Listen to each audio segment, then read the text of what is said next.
कहानी मंच पर आज सुनते हैं प्रेमचंद जी की लिखी कहानी मिस पद्मा। कानून में अच्छी सफलता प्राप्त कर लेने के बाद मिस पद्मा को एक नया अनुभव हुआ। वह था जीवन का सूनापन। विवाह को उन्होंने एक अप्राकृतिक बंधन समझा था और निश्चय कर लिया था कि स्वतंत्र रहकर जीवन का उपभोग करूंगी। एमए की डिग्री ली, फिर कानून पास किया और प्रैक्टिस शुरू कर दी। रूपवती थी, युवती थी, मृदु भाषणी थी और प्रतिभाशाली भी थी। मार्ग में कोई बाधा न थी। देखते देखते वह अपने साथी नौजवान मर्द वकीलों को पीछे छोड़कर आगे निकल गई और अब उनकी आमदनी कभी कभी 1000 से भी ऊपर बढ़ जाती। अब उतने परिश्रम और सिर मगजन की आवश्यकता न रही। मुकदमे अधिकतर वही होते थे जिनका उसे पूरा अनुभव हो चुका था। उसके विषय में किसी तरह की तैयारी की उसे ज़रूरत न मालूम होती। अपनी शक्तियों पर कुछ विश्वास भी हो गया था। कानून में कैसे विजय मिला करती है, इसके कुछ लटके भी उसे मालूम हो गए थे। इसलिए उसे बहुत अवकाश मिलता था और वह इसे किस्से कहानियाँ पढ़ने, सैर करने, सिनेमा देखने, मिलने मिलाने में खर्च करती थी। जीवन को सुखी बनाने के लिए किसी व्यसन की ज़रूरत को वह खूब समझती थी। उसने फूल और पौधे लगाने का व्यसन पाल लिया था। तरह तरह के बीज और पौधे मंगाती, उन्हें उगते बढ़ते फलते फूलते देखकर खुश होती। मगर जीवन में सूनेपन का अनुभव होता रहता था। ये बात नहीं थी कि उसे पुरुषों से विरक्ति हो, नहीं, उसके प्रेमियों की कमी न थी, मगर उसके पास केवल रूप और यौवन होता तो भी उपासकों का भाव न रहता। मगर यहाँ तो रूप और यौवन के साथ धन भी था। फिर रसिक वृंद क्यों चूक जाते। पद्मा को विलास से घृणा थी, नहीं, घृणा थी पराधीनता से। विवाह को जीवन का व्यवसाय बनाने में। जब स्वतंत्र रहकर भोग विलास का आनंद उठाया जा सकता है तो फिर क्यों न उड़ाया जाए। भोग में उसे कोई नैतिक बाधा न थी। इसे केवल देह की एक भूख समझती थी। इस भूख को किसी साफ सुथरी दुकान से भी शांत किया जा सकता है और पद्मा को साफ सुथरी दुकान की हमेशा तलाश रहती थी। ग्राहक दुकान में वही चीज़ें लेता है जो उसे पसंद आती है। पद्मा भी वही चीज़ चाहती थी। यूँ उसके दर्जनों आशिक थे, कई वकील, कई प्रोफेसर, कई डॉक्टर, कई रईस। मगर ये सब के सब अय्याश थे, बेफिक्र, केवल भौरों की तरह रस लेकर उड़ जाने वाले। ऐसा एक भी न था जिस पर वह विश्वास कर सकती। अब उसे मालूम हुआ कि उसका मन केवल भोग नहीं चाहता, कुछ और भी चाहता है। वह चीज़ क्या थी? पूरा आत्मसमर्पण, और यह उसे ना मिलता था। उसके प्रेमियों में एक मिस्टर प्रसाद था, बड़ा ही रूपवान और धुरंधर विद्वान। एक कॉलेज में प्रोफेसर था। वह भी मुक्त भोग का आदर्श का उपासक था और पद्मा उस पर फिदा थी। चाहती थी उसे बांध कर रख के संपूर्णतः अपना बना ले, लेकिन प्रसाद चंगुल में न आता था। संध्या हो गई थी। पद्मा सैर करने जा रही थी कि प्रसाद आ गए। सैर करना मुलतवी हो गया। बातचीत में सैर से कहीं ज़्यादा आनंद था और पद्मा आज प्रसाद से कुछ दिल की बात कहने वाली थी। कई दिन के सोच विचार के बाद उसने कह डालने का निश्चय किया। उसने प्रसाद की नशीली आंखों में आंखें मिलाकर कहा, तुम यहीं मेरे बंगले में आकर क्यों नहीं रहते? प्रसाद ने कुटिल विनोद के साथ कहा, नतीजा यह होगा कि 2-4 महीने में यह मुलाकात बंद हो जाएगी। मेरी समझ में नहीं आया, तुम्हारा आशय क्या है? आशय वही है जो मैं कह रहा हूँ। आखिर क्यों? मैं अपनी स्वाधीनता ना खोना चाहूँगा, ना तुम अपनी स्वतंत्रता खोना चाहोगी। तुम्हारे पास तुम्हारे आशिक आएंगे और मुझे जलन होगी। मेरे पास मेरी प्रेमिकाएं आएंगी तुम्हें जलन होगी, मनमुटाव होगा, फिर वैमनस्य होगा और तुम मुझे घर से निकाल दोगी।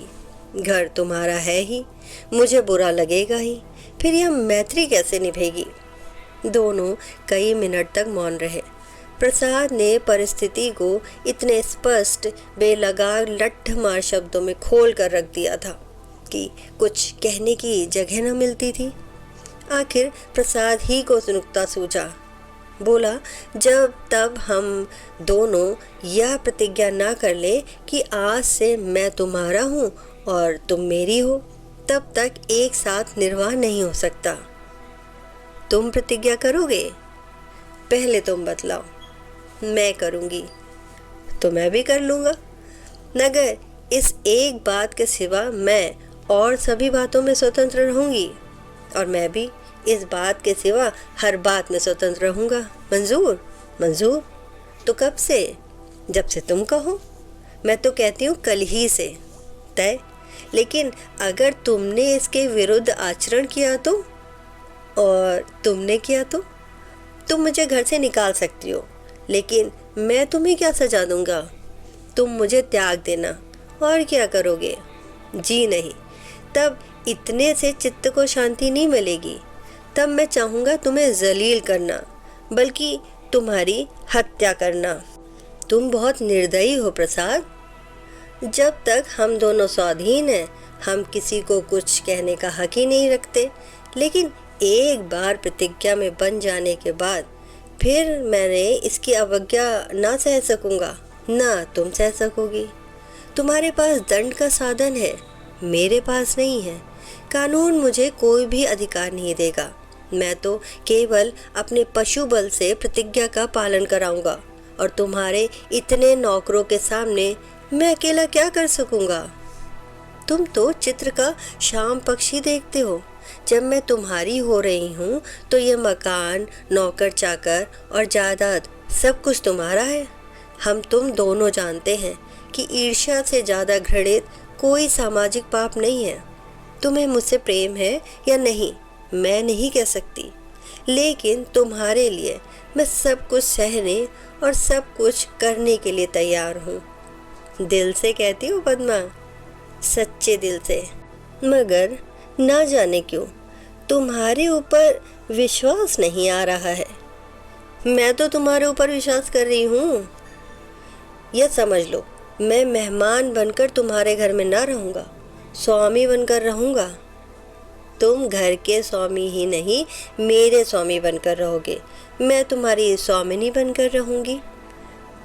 प्रोफेसर प्रसाद और मिस पद्मा दोनों साथ रहते हैं और प्रसन्न हैं। दोनों ही ने जीवन का जो आदर्श मन में स्थिर कर लिया था वह सत्य बन गया है। प्रसाद को केवल 200 रुपये वेतन मिलता है, मगर अब वह अपनी आमदनी का दुगना भी खर्च कर दे तो परवाह नहीं। पहले वह कभी कभी शराब पीता था, अब रात दिन शराब में मस्त रहता है। अब उसके लिए अलग अपनी कार है, अलग नौकर है, तरह तरह की बहुमूल्य चीज़ें मंगवाता रहता है, और पद्मा बड़े हर्ष से उसकी सारी फिजूल खर्चियाँ बर्दाश्त करती है। नहीं, बर्दाश्त करने का प्रश्न ही नहीं। वह खुद से उसे अच्छे से अच्छे सूट पहनाकर, अच्छे से अच्छे ठाठ में रखकर प्रसन्न होती है। जैसी घड़ी इस वक्त प्रसाद के पास है, शहर के बड़े बड़े रईस के पास ना होगी। और पद्मा जितना ही उससे दबती है, प्रसाद उतना ही उसे दबाता है। कभी कभी उसे नागवार भी लगता है, पर किसी अज्ञात कारण से अपने को उसके वश में पाती है। प्रसाद को ज़रा भी उदास या चिंतित देखकर उसका मन चंचल हो जाता है।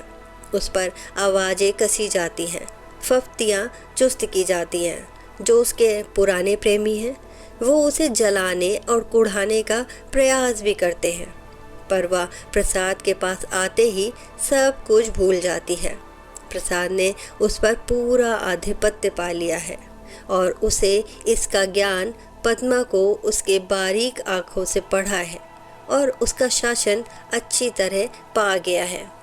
मगर जैसे राजनीति के क्षेत्र में अधिकार दुरुपयोग की ओर ले जाता है, उसी तरह प्रेम के क्षेत्र में भी वह दुरुपयोग की ओर ही ले जाता है और जो कमज़ोर है उसे तावान देना पड़ता है। आत्माभिमानी पद्मा अब प्रसाद की लौंडी थी और प्रसाद उसकी दुर्बलता का फ़ायदा उठाने से क्यों चूकता। उसने कील की पतली नोक चुभा ली थी और बड़ी कुशलता से उत्तरोत्तर उसे अंदर ठोकता जाता था, यहाँ तक कि उसने रात को देर से आना शुरू किया। पद्मा को अपने साथ ना ले जाता, उससे बहाना करता कि मेरे सिर में दर्द है, और जब पद्मा घूमने जाती तो अपनी कार निकाल लेता और उड़ जाता। 2 साल गुजर गए और पद्मा को गर्व था। वह स्थूल भी हो चली थी। उसके रूप में पहले किसी नवीनता और मादकता न रह गई थी। वह घर की मुर्गी थी, साग बराबर। एक दिन इसी तरह पद्मा लौट कर आई तो प्रसाद गायब थे। वह झुंझला उठी। इधर कई दिनों से वह प्रसाद का रंग बदला हुआ देख रही थी।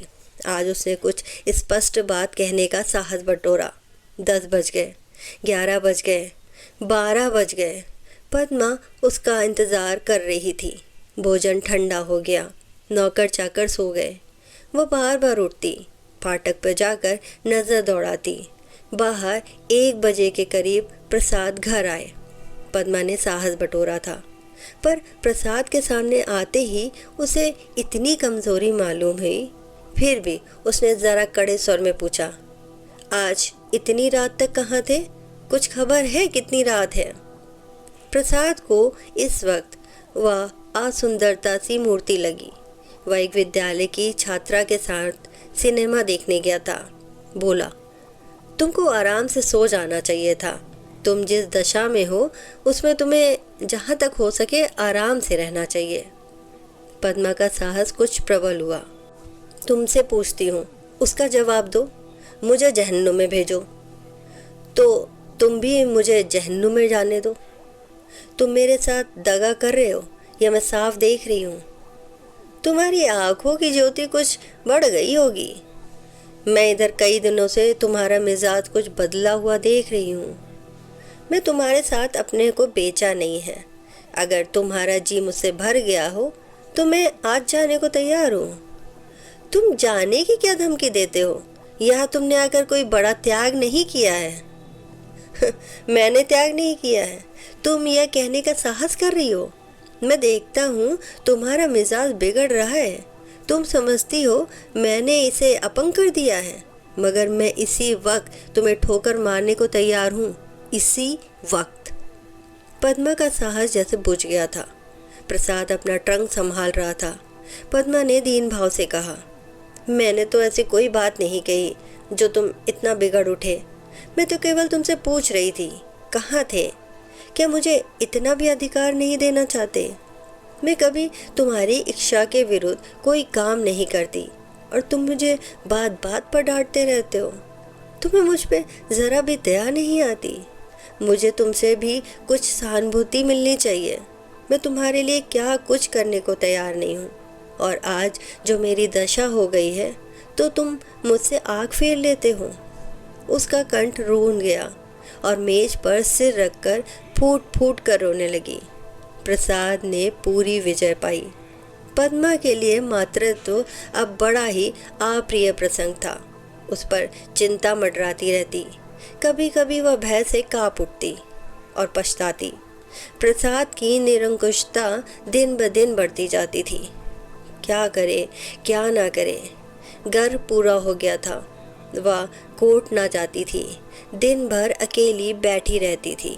प्रसाद संध्या समय आते, चाय वाय पीकर फिर उड़ जाते तो 11-12 बजे से पहले ना लौटते। वह कहाँ जाते हैं यह भी किसी से छिपाना था। प्रसाद को तो जैसे उसकी सूरत से नफरत थी। पूर्ण गर्व, पीला मुख, चिंतित, संशय, उदास। फिर भी वह प्रसाद को श्रृंगार और आभूषण से बांधने की चेष्टा से बाज न आती थी, मगर वह जितना ही प्रयास करती उतना ही प्रसाद का मन उसकी ओर से फिरता था। इस अवस्था में श्रृंगार उसे और भी भद्दा लगता। प्रसव वेदना हो रही थी। प्रसाद का पता नहीं। नर्स मौजूद थी, लेडी डॉक्टर मौजूद थी, मगर प्रसाद का न रहना पद्मा की प्रसव वेदना को और भी दारुण बना रहा था। बालक को गोद में देखकर उसका कलेजा फूल उठा, मगर फिर प्रसाद को सामने ना पाकर उसने बालक की ओर से मुंह फेर लिया। मीठे फल में जैसे कीड़े पड़ गए हों। 5 दिन सौर गृह में काटने के बाद जैसे पद्मा जेल खाने से निकली, नंगी तलवार बनी हुई माता बनकर वह अपने में एक अद्भुत शक्ति का अनुभव कर रही थी। उसने चपरासी को चेक देकर बैंक भेजा। प्रसव संबंधी कई बिल अदा करने थे। चपरासी खाली हाथ लौट आया। पद्मा ने पूछा, रुपए? बैंक बाबू ने कहा रुपए प्रसाद बाबू निकाल ले गए। पद्मा को गोली लग गई। 20,000 रुपये प्राणों की तरह संचित करके रखे थे इसी शिशु के लिए। हाय, सौर से निकलने पर मालूम हुआ प्रसाद विद्यालय की एक बालिका को लेकर इंग्लैंड की सैर करने चले गए। झल्लाई हुई घर में आई, प्रसाद की तस्वीर उठाकर ज़मीन पर पटक दी और उसे पैरों से कुचला। उसका जितना सामान था उसे जमा करके दिया सलाई लगा दी और उसके नाम पर थूक दिया। 1 महीना बीत गया था। पद्मा अपने बंगले के फाटक पर शिशु को गोद में लिए खड़ी थी। उसका क्रोध अब शोक में निराशा बन चुका था। बालक पर कभी दया आती, कभी प्यार आता, कभी घृणा होती। उसने सड़क पर देखा, एक यूरोपियन लेडी अपने पति के साथ अपने बालक को गाड़ी में बिठाए लिए चली जा रही थी। उसने हसरत भरी आंखों से उस खुश नसीब जोड़े को देखा और उसकी आंखें सजल हो गई। तो आपको ये कहानी कैसी लगी और आप किस शहर से मेरी ये कहानी सुन रहे हैं, मुझे ज़रूर बताएं।